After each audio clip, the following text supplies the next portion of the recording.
ஓம் முருகா முத்தமிழ் இறைவா வடிவேலா சக்தியின் மகனே மால் மருகா சரவண பவனே குருபாலா.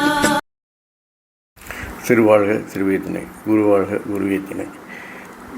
தமிழ் புத்தாண்டாம் பராவ ஆண்டின் எல்லோருக்கும் ஆயுள், ஆரோக்கியம், அமைதி, சந்தோஷம், ஐஸ்வர்யம் போன்ற சகல சகபாக்களை தந்து என் அப்பன் செந்தன் முருகன் உங்களை காத்தருவாராக. வாழ்க வளமுடன், வளர்க சுகமுடன்.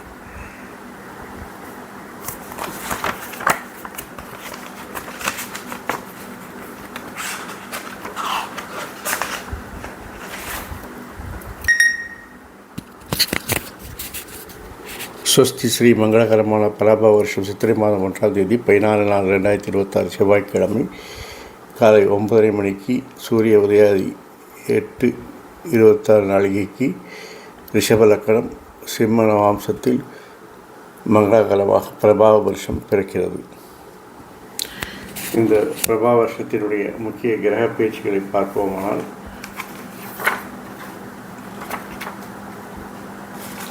குரு பெயர்ச்சி வைகாசி மாதம் 18ஆம் தேதி, அதாவது ஜூன் மாதம் 1ஆம் தேதி திங்கட்கிழமை இரவு 1:50 மணிக்கு சூரிய உதயாதி 48.44 நாளிகைக்கு அளவில் திருக்கணிதப்படி குரு பகவான் மிதுன ராசியிலிருந்து கடகராசிக்கு செல்கிறார். ஐப்பசி மாதம் 14ஆம் தேதி, அதாவது 31 அக்டோபர் 2026 சனிக்கிழமை பகல் 12:02 மணிக்கு சூரிய உதயாதி 14.33 நாளிகைக்கு திருக்கணிதப்படி குரு பகவான் அதிசாரமாக கடகராசியிலிருந்து சிம்மராசிக்கு செல்கிறார். தை மாதம் 10ஆம் தேதி, அதாவது ஜனவரி 24, 2027 ஞாயிற்றுக்கிழமை இரவு 1:32 மணிக்கு சூரிய உதயாதி 46.55 நாளிகை அளவில் திருக்கணிதப்படி குரு பகவான் வக்ரகதியில் சிம்மராசியிலிருந்து கடகராசிக்கு திரும்புகிறார். அதற்கு அடுத்ததாக உள்ள மிகப்பெரிய கிரக பயிற்சி என்று சொல்ல கார்த்திகை மாதம் 19ஆம் தேதி சனிக்கிழமை இரவு 10:33 மணிக்கு சூரிய உதயாதி 40.14 நாளிகைக்கு திருக்கணிதப்படி ராகு பகவான் கும்பராசியிலிருந்து மகராசிக்கு செல்கிறார். கேது பகவான் சிம்மராசியிலிருந்து கடகராசிக்கு செல்கிறார். இந்த வருடத்தில் சனிப்பயிற்சி எதுவும் இல்லை. இந்த மேஜர் கிரக பயிற்சிகளை வைத்தும் மற்ற கிரகங்களை வைத்து இந்த பிரபாவத்தினுடைய ஆண்டு பலன்கள் பதிவிடப்படுகிறது.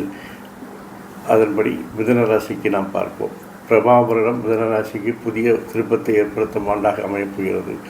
வெற்றிகள் குவிய வேண்டுமென்றால் குரு பகவானின் அருள் வேண்டும். அந்த அடிப்படையில் பார்க்கும்போது குரு பகவான் உங்கள் ராசியிலே சஞ்சரிக்கும் வகையில் இந்த ஆண்டு தொடங்குகிறது.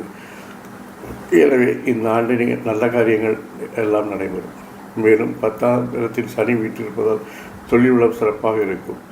தொல்லை தந்தவர்கள் உங்களை விட்டு விலகுவார்கள். வருமான பற்றாக்குறையாகல், வாழ்க்கை தேவைகள் பூர்த்தியாகும். பெற்றோரின் உடல்நிலையில் கவனம் தேவை. இந்த தமிழ் புத்தாண்டில் மாபெரும் கிரகங்களாக விளங்கும் குரு மற்றும் ராகு கேது பயிற்சிகள் நிகழ இருக்கிறது. நாம் முன்னே சொல்லியிருக்கிறோம். குரு 2 முறையும் இந்த ஆண்டு பயிற்சியாகிறார். அதற்கு இடையில் குரு வக்ரமும் சனி வக்ரமும் சனி செவ்வாய் பார்வை மற்றும் சேர்க்கையை வருவதால் வளர்ச்சியும் தளர்ச்சியும் மாறி மாறி வரும். தளர்ச்சியாகவும் தனவரம் திருப்தியாக இருக்கவும் சுயஜாதகத்தின் பாக்கியபதி பலம் அறிந்து வழிபாடுகள் செய்ய வேண்டும். ஜூன் 1ஆம் தேதி குரு பகவான் கடகராசிக்கு பயிற்சியாகிறார்.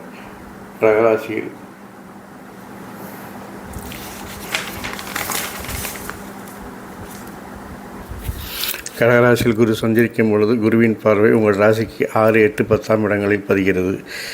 6ஆம் இடத்தில் பதியும் போது குருவின் பார்வையால் எதிர்ப்புகளுக்கு மத்தியில் வாழ்ந்த உங்களுக்கு இனி நிம்மதி கிடைக்கும்.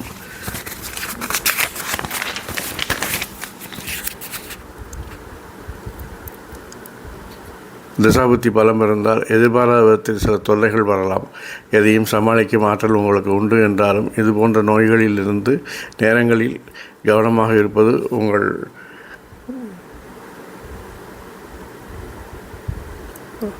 நல்லது. அலைச்சலை குறைத்து ஆகாரத்தில் கட்டுப்பாடு செலுத்தினால் ஆரோக்கியத்தில் சிறப்பாக இருப்பீர்கள்.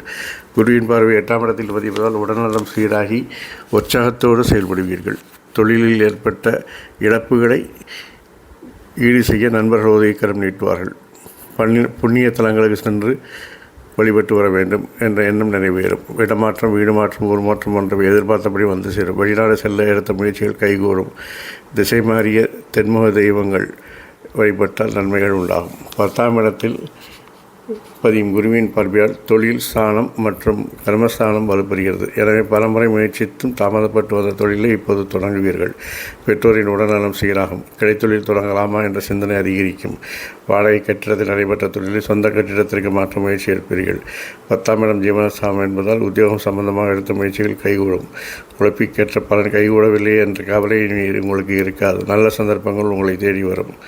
சிம்ம ராசியில் குரு சஞ்சரிக்கும் அதிசார காலத்தில் குருவின் பார்வை 7, 9, 11 ஆகிய இடங்களில் பதிக்கிறது. 7ஆம் இடத்தில் பதியும் பொழுது சப்தமஸ்தானம் பலமடைகிறது. எனவே கல்யாண முயற்சியில் கைகூடும். இதுவரை கல்யாணமாகாத இளம்பெண் ஆண்களுக்கு கல்யாண பிராப்தம் கிடைக்கும். கனிவான வாழ்க்கை துணையை உற்றார்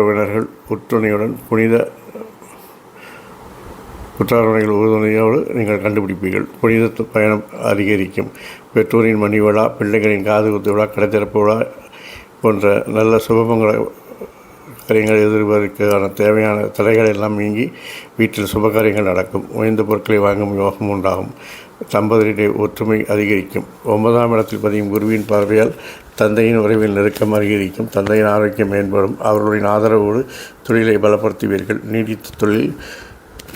நீடித்த நோயிலிருந்து நிவாரணம் பெறுவீர்கள். வெளிநாட்டில் உள்ள நிறுவனங்களில் இருந்து வரும் அழைப்புகளில் உண்மைத்தன்மை அறிந்து ஏற்றுக்கொள்ளுங்கள்.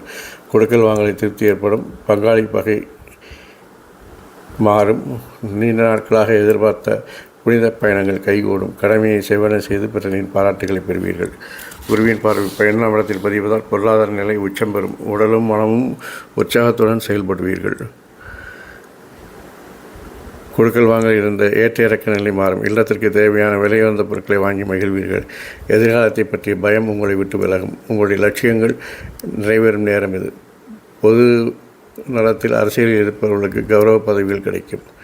இதுவரை உங்கள் ராசிக்கு 9ஆம் இடத்தில் சஞ்சரித்து வந்த ராகு பகவான் டிசம்பர் மாதம் 5ஆம் தேதி அன்று 8ஆம் இடத்திற்கு வருகிறார். அதே நேரம் 3ஆம் இடத்தில் சஞ்சரித்து வந்த கேது 2ஆம் இடத்திற்கு வருகிறார்.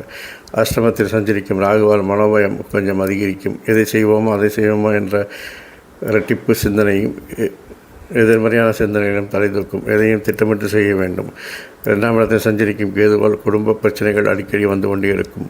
கொஞ்சம் விட்டு கொடுத்து செல்ல வேண்டியிருக்கும். விவேகத்தோடு செயல்பட்டால் எதையும் சமாளிக்கும் ஆற்றல் உண்டாகும். ஊர் மாற்றம், இடமாற்றம், வீடு மாற்றம் போன்றவைகள், உத்தியோக மாற்றங்கள் போன்றவைகள் எதிர்பாரத்தில் வந்து மனதை வாழ வைக்கும். பொது வாழ்வில் இருப்பவர்களுக்கு வீண்பளிக்க ஆளாக நேரிடும். எதையும் யோசித்து செய்ய வேண்டிய நேரிடும். புதன்கிழமை தோறும் விஷ்ணு வழிபாட்டை மேற்கொண்ட சோதனைகள், வேதனைகள் நீங்கும். லட்சுமி கவசம் பாடினால் எதிர்பார்ப்புகள் நிறைவேறும். பிரதி சனிக்கிழமை ஆஞ்சநேயருக்கு நல்லெண்ணெய் விளக்கு வைக்கவும், டிசம்பர் மாதத்திலிருந்து விநாயகருக்கு அபிஷேகம் செய்து வரவும். மொத்தத்தில் இந்த வருடம் உங்களுக்கு 65% நன்மையை தருகிறது. இந்த ஆண்டு இல்லாமல் எல்லா ஆண்டும் உங்களுக்கு நல் பலனை தருவதற்கும் நல் விஷயங்களை அருள்வதற்கும் என் அப்பன் செந்தூர் முருகன் உங்களுக்கு அருள் புரிவாராக. வாழ்க வளமுடன், வளர்க சுகமுடன். அறம் செய்வோம், குடும்பத்தின் வழியுரைப்போம். முருகாசரணம், கந்தாசரணம், எங்கும் மங்களம் உண்டாகட்டும். எங்களிடம் இன்னொரு பதிவில் உங்களை சந்திக்கும் வரை உங்களிடமிருந்து தற்காலிகமாக விடைபெறுவது உங்கள் நண்பன் திரு விசாக ஜோதிடத்தின் சிவகுருநாதன். நன்றி, வணக்கம்.